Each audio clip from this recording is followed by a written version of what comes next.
toutes les deux, on connaissait une personne en commun, une photographe avec laquelle j'avais travaillé, et toi qui est quelqu'un avec qui tu es partie en résidence au Groenland, qui est une photographe, donc très liée à la pratique de l'image dans sa matérialité. Et je pense que ça a déjà éveillé chez nous ce lien-là de se dire, peut-être qu'on peut aussi s'amuser ensemble sur toi, ta pratique du textile, qui est hyper vaste avec plein de techniques différentes, à la fois la broderie, à la fois le tissage, à la fois le motif, et de mixer ça avec cette technique traditionnelle d'impression qu'est l'héliogravure, qui est traditionnellement sur du papier.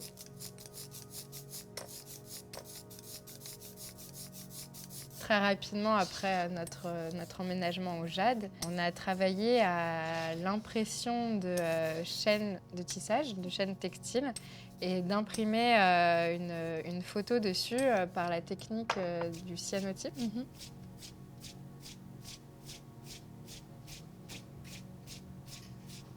Ça permet d'avoir des motifs qui sont pas tout à fait nets, où il y a une sorte de flou qui se crée et qui est assez jolie, assez harmonieuse. Voilà, j'ai pris une encre noire légèrement teintée de bleu, mais c'est basique, quoi. Et nous, justement, ce qu'on voulait, c'était pas juste faire du motif, mais faire de la photographie sur de la chaîne.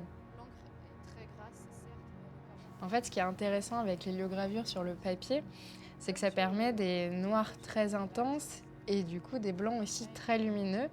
Et en fait, sur le pongé de soie qu'on a utilisé, on perd un petit peu de cette profondeur, cette matérialité du noir et cette lumière des couleurs très claires.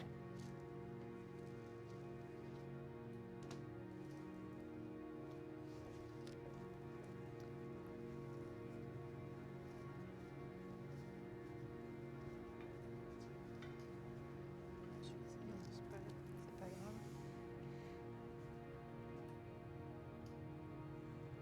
Yes! C'est pas si mal, hein? C'est bien.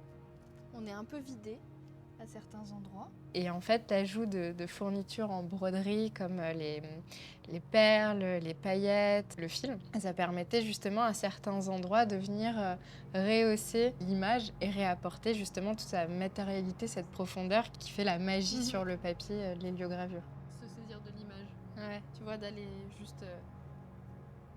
ça rajoute du tactile, quoi.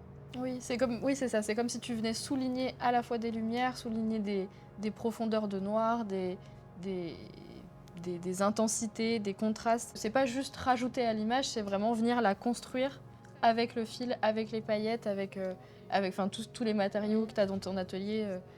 La broderie, ça fait partie de ce qu'on appelle l'ennoblissement textile, c'est-à-dire que en fait, ça vient se rajouter à quelque chose qui existe déjà. Ça vient l'ennoblir. De l'autre côté, c'est le... C'est même beau, moi, je trouve. Ouais.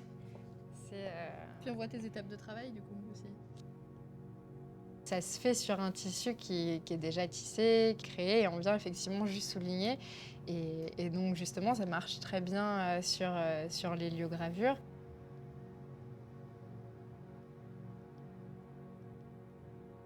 L'héliogravure, c'est quelque chose de très délicat, très subtil.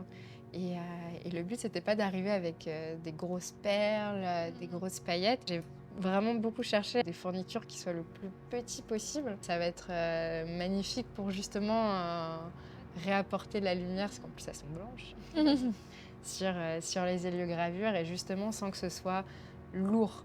On garde vraiment la beauté de l'héliogravure, la légèreté du textile. L'intérêt du Jade, c'est un peu de sortir des sentiers battus, et c'est vrai que sans être ici, l'idée ne m'aurait pas effleurée. Et moi, dans ma pratique du textile et plus spécifiquement de la broderie, ça a ouvert aussi un champ énorme. En tout cas, moi, ce que je trouve particulièrement intéressant au Jade, c'est que c'est souvent des profils très hybrides, et dont moi, je trouve tu fais partie dans la pratique du textile où Certes, là, on s'axe plutôt sur la broderie, mais c'est un champ d'investigation qui est large de base aussi dans plein de domaines liés au textile où tu maîtrises à la fois le tissage, à la fois la broderie, à la fois la plumasserie aussi, à la fois la technique du motif. Donc en fait, là, on s'axe là-dessus, mais surtout, ça veut dire qu'on peut dérouler un fil bien plus grand derrière aussi. C'est aussi de pouvoir proposer, pas une nouvelle matière, parce qu'on n'invente pas de matière, mais en tout cas une nouvelle façon de voir la photographie, une nouvelle façon de voir le textile aussi, on espère en tout cas, et de pouvoir avoir des applications sur des tissus plus grands ou sur des détails dans plutôt un monde qui est le tien, qui est plutôt le monde du textile ou le monde de la mode, et de venir apporter une petite partie de l'héliogravure dans ce monde-là.